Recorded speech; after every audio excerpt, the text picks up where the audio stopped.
17 de noviembre de 1997, Deir el-Bahari, Egipto.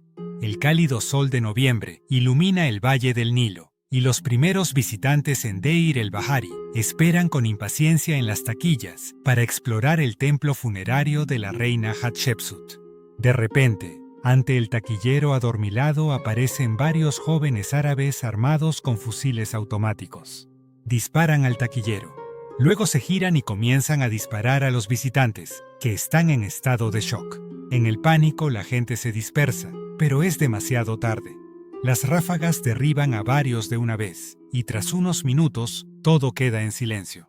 Hoy, este horrendo crimen es conocido como la masacre de Luxor.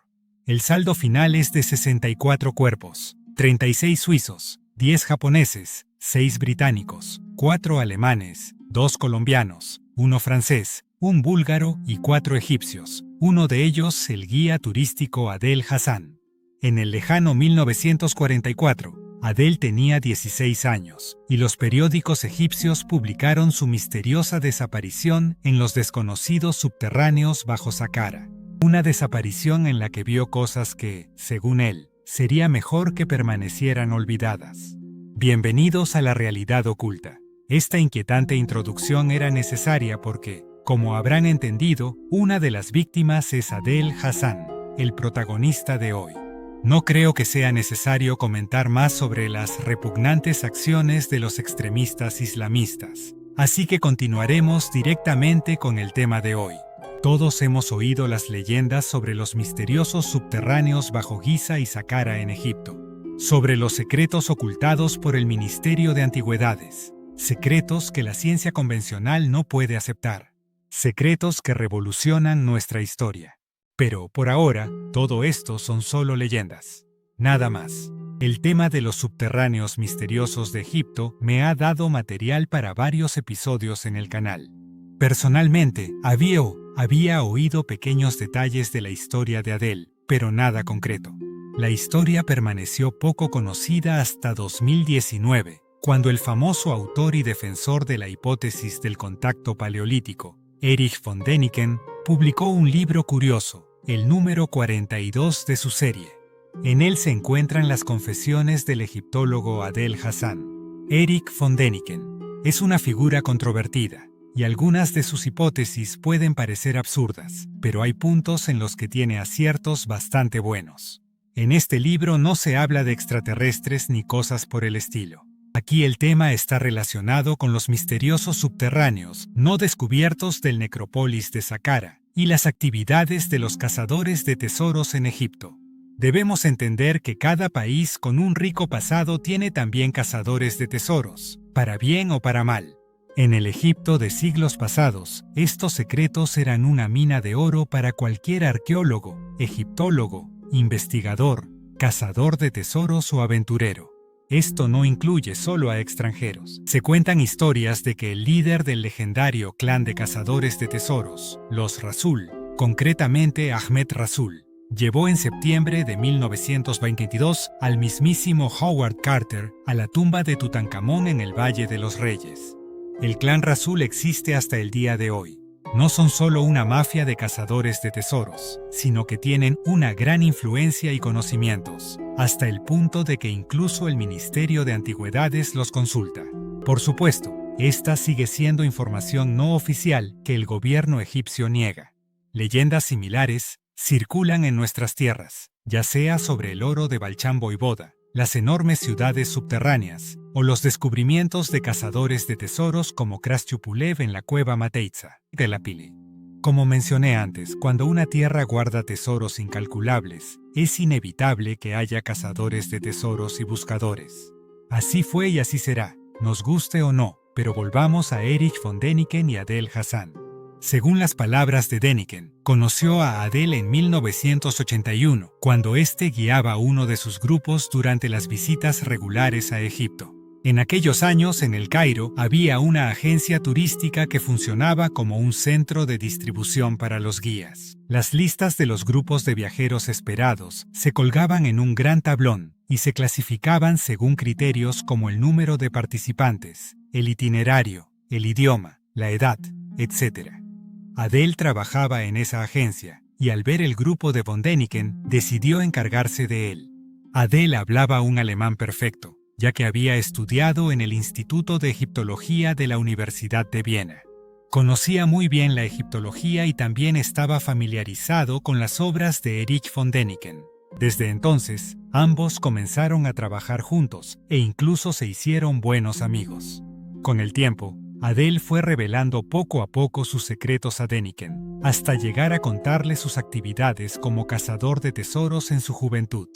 Sus conversaciones personales tenían lugar cada noche tras las excursiones, en algún rincón oscuro del bar del hotel. Así, una noche de 1985, en el Hotel Mena House en Giza, Adele relató la historia más impactante que había guardado en secreto durante años. La razón era que era demasiado personal, y pronto entenderemos por qué. Otra razón era que, si compartía lo que había visto, lo tomarían por loco. Por eso, decidió guardarlo todo para sí mismo hasta su muerte. El propio Adele llamó a esta historia imposible. Pero, dado que conocía bien a von Däniken y sus creencias, pudo relajarse y compartirla con él, sin temor a ser ridiculizado. Y así, esta es la confesión de un cazador de tesoros. La acción se desarrolla en 1944, en algún lugar profundo bajo la pirámide de Djoser en Saqqara.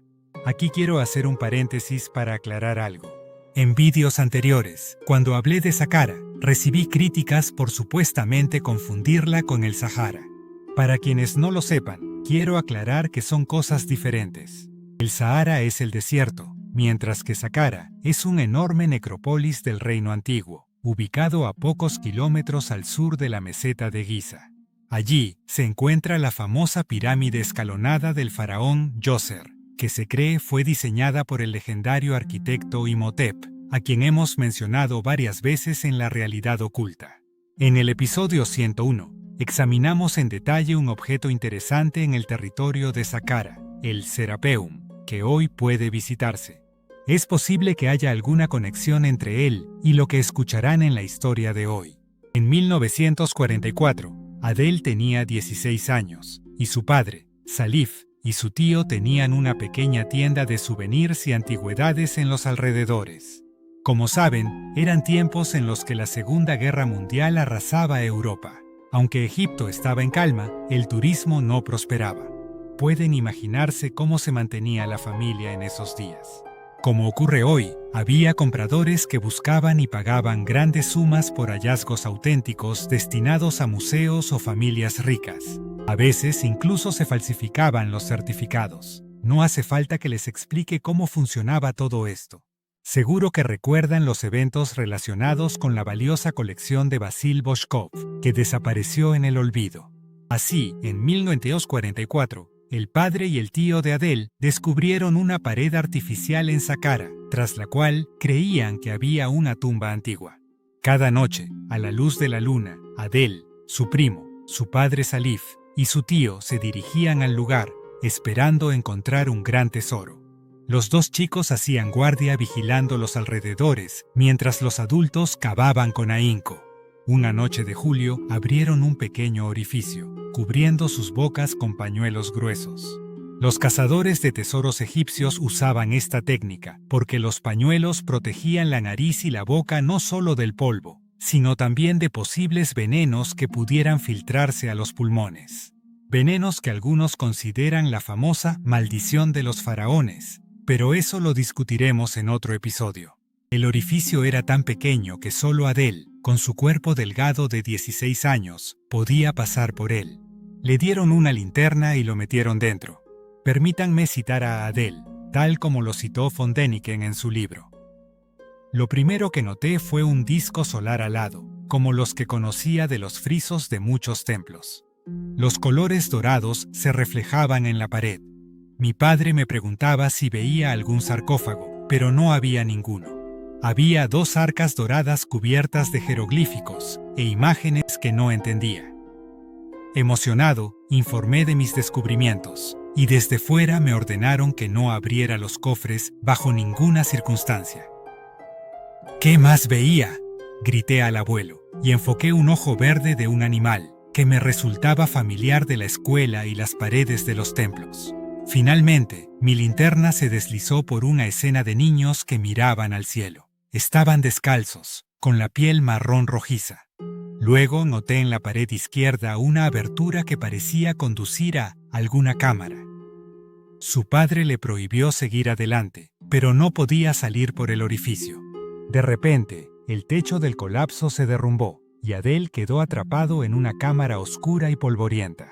A través de una pequeña grieta, el chico pudo escuchar a su padre, quien le dijo que irían a buscar ayuda. Antes de eso, le pasaron una batería y 3 botellas de agua.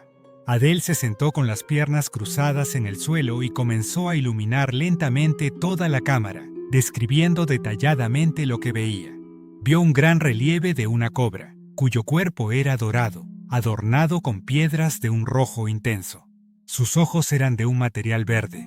Las paredes estaban decoradas con jeroglíficos y dibujos extraños. En una de ellas se veía a Osiris, con un hombre yaciendo sobre él, portando una diadema dorada, y sobre él estaba Anubis. Las imágenes de la pared derecha representaban escenas de trabajo agrícola, y entre esas escenas estaba la diosa Hathor. Desafortunadamente, Adele tenía solo 16 años, y aún no conocía bien la simbología, la mitología ni el idioma del Egipto antiguo. Podemos imaginarnos cómo un joven musulmán percibió todo esto. La cobra descrita podría ser la diosa Wadjet, también conocida como la Verde. En forma de cobra, ella es el ojo de Ra. Adele menciona que los ojos de la estatua eran verdes, y no debemos olvidar que cerca vio un disco solar alado. Es posible que sea una variante en la que la cobra representada es Uraeus o Iaret. Esta es la cobra real, utilizada como símbolo del poder faraónico, colocada en la frente del rey como un distintivo. Cerca de la pirámide de Djoser hay un friso de piedra con imágenes de cobras reales, y es muy probable que Adele viera una cobra similar, con piedras incrustadas en su cuerpo. Como mencionó en la cita, Adele notó una abertura que conducía a alguna cámara. Podemos imaginar que la curiosidad del joven lo llevó a acercarse al orificio. Descubrió que no había escaleras para descender con seguridad, pero la cámara terminaba en una especie de corredor cuyo techo estaba decorado con discos alados, estrellas y barcas celestes, escenas que encontramos en el templo de Hathor en Dendera. En el centro de la cámara había una silla de madera con reposabrazos y respaldo, pero sin inscripciones ni grabados.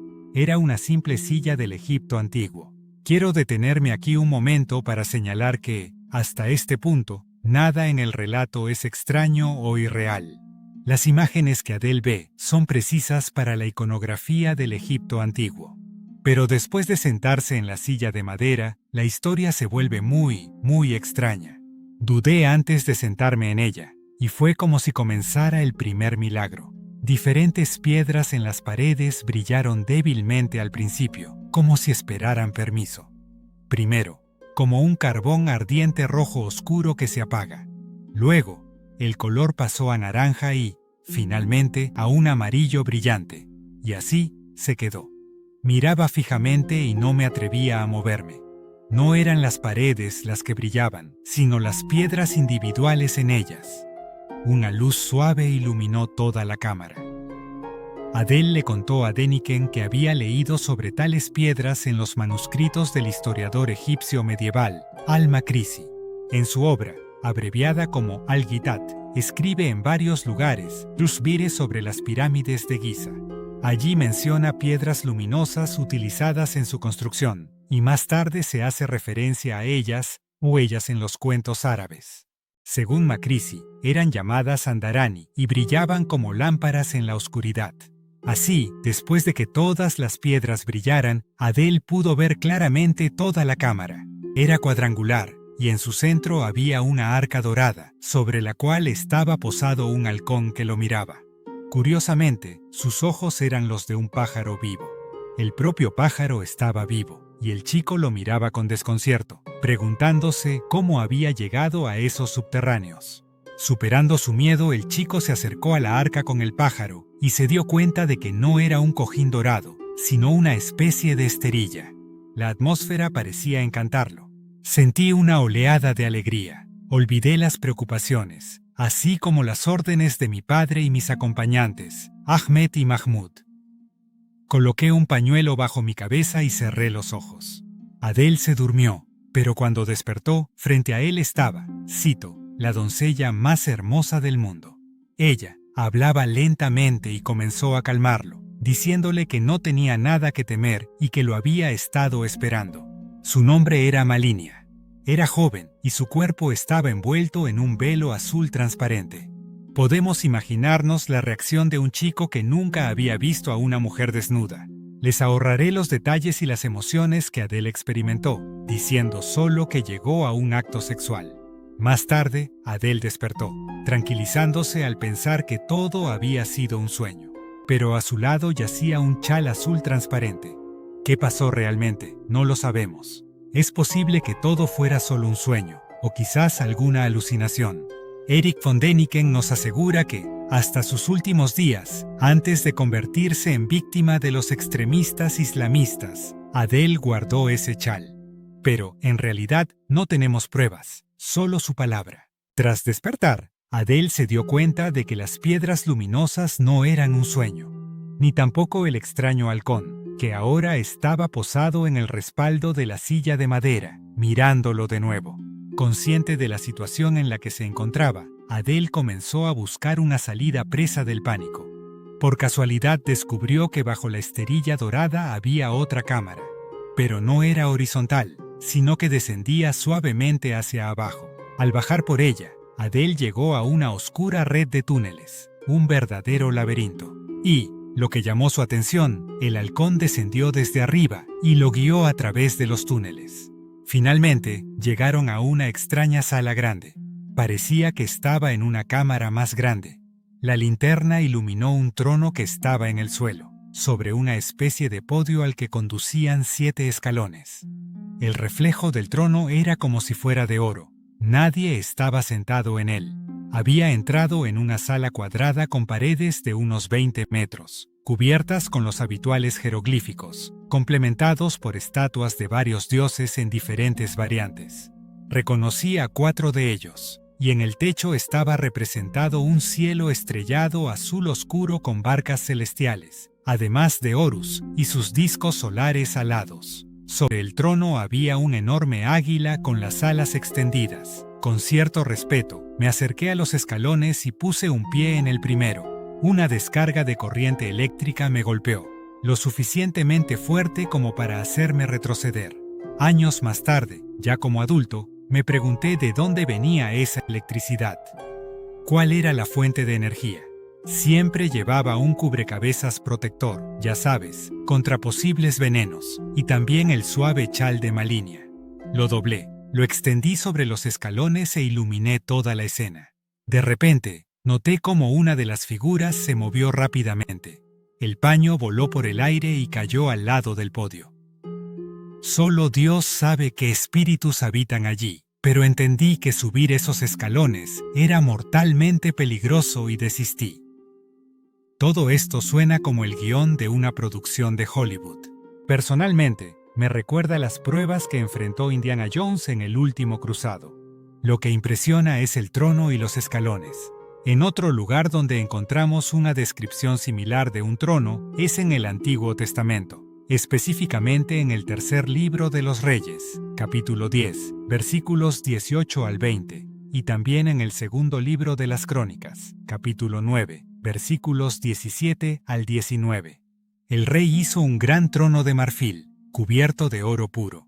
El trono tenía 6 escalones, y la parte trasera del trono era redondeada por ambos lados. A los lados del asiento había reposabrazos, y junto a los reposabrazos estaban 2 leones.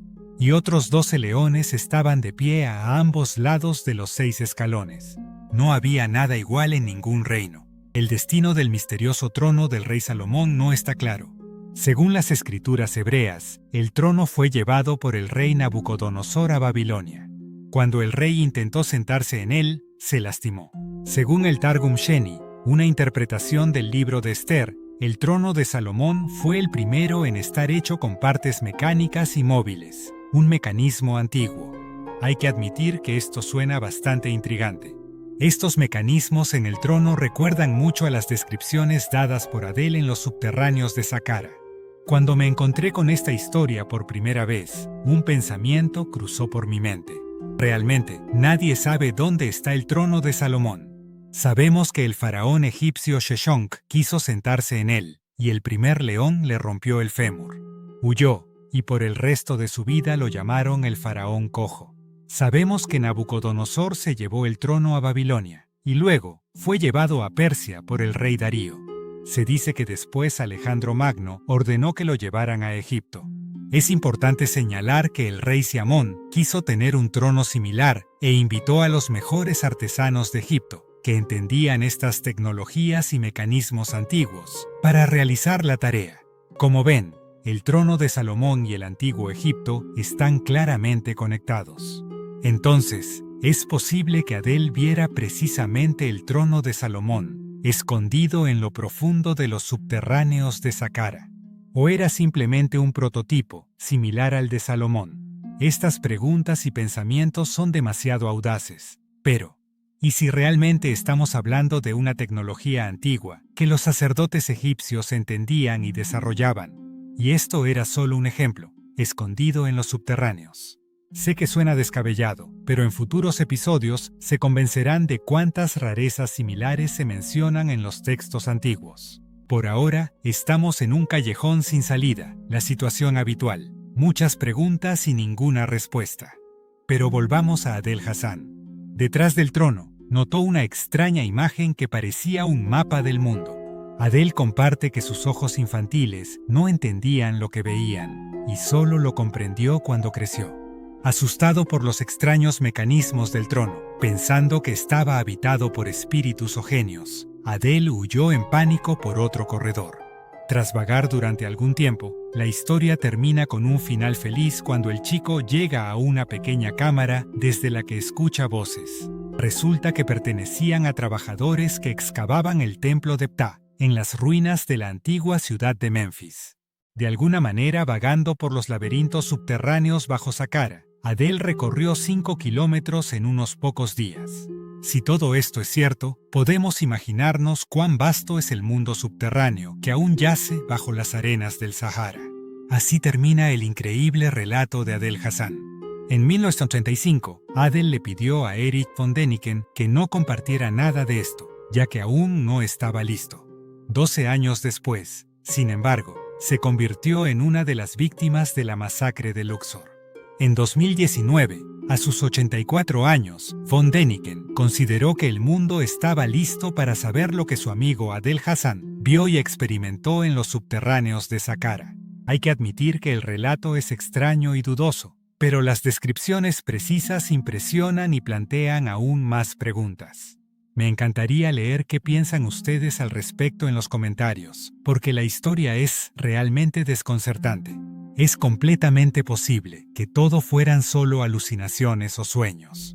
Pero los periódicos egipcios de 1944 informaron que un joven llamado Adel Hassan desapareció en un orificio cerca de la pirámide de Djoser en Saqqara y fue encontrado días después en las bases del templo de Ptah, en Memphis. Esto significa que recorrió más de 5 kilómetros por galerías subterráneas. Y así, como algunos arqueólogos se enfrentan al místico maldición de los faraones, nosotros nos enfrentamos de nuevo a esa maldición que llamamos muchas preguntas, pocas respuestas. Gracias por su atención. Espero que el episodio les haya resultado interesante. En el futuro podríamos reflexionar más sobre él, especialmente en un episodio separado sobre el trono del rey Salomón. Para más contenido como este, pueden suscribirse a La Realidad Oculta. Gracias de nuevo y hasta la próxima.